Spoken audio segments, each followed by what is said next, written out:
চিরহরিৎ ভূতের বাসবন। বাংলার প্রত্যন্ত এক গ্রাম, নাম হাটখোলা। চারপাশে ধানক্ষেত, পুকুর আর পাখির ডাক।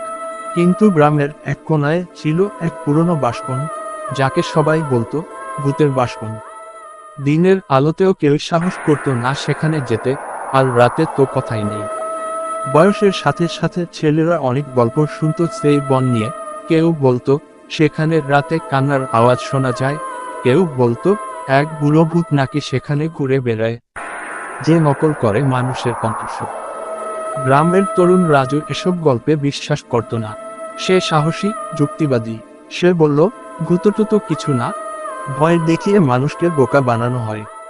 বন্ধুরা চ্যালেঞ্জ করলো, তাহলে আজ রাতেই গিয়ে প্রমাণ কর। সেই রাতেই পূর্ণিমার আলোয় রাজু একটা টর্চ, একটা লাঠি আর একটা পুরনো বাঁশি নিয়ে ঢুকে পড়ল বাসবনে। প্রথমে সব ঠিকই ছিল, ঝিঝির ডাক, হালকা হাওয়া। হঠাৎ কোথা থেকে যেন একটা শীতল বাতাস বইল, আর কুয়াশা জমে উঠল। এমন সময় পেছনে থেকে ডাকেল, রাজু, ও রাজু।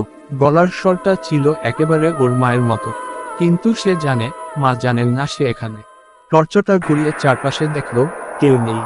হঠাৎ এক ঘুমোজড়ানো আওয়াজ, তুই তো আমার জায়গায় এসেছিস, বেরো এখনই। একটা ছায়ামূর্তি ধীরে ধীরে গাছের ফাঁক দিয়ে এগিয়ে এল। হাত পা নেই, মুখে চোখ নেই, কেবল ফাঁকা এক বহর। রাজু দৌড়াতে শুরু করলো, কিন্তু পথ খুঁজে পাচ্ছিল না। চারদিক ঘুরপাক খেতে লাগলো। একটা বাঁশি বাজাতে শুরু করলো। মা বলতেন, ভয় পেলে বাঁশি বাজাতে। বাঁশির শব্দে হঠাৎ করে ছায়াটা থেমে গেল।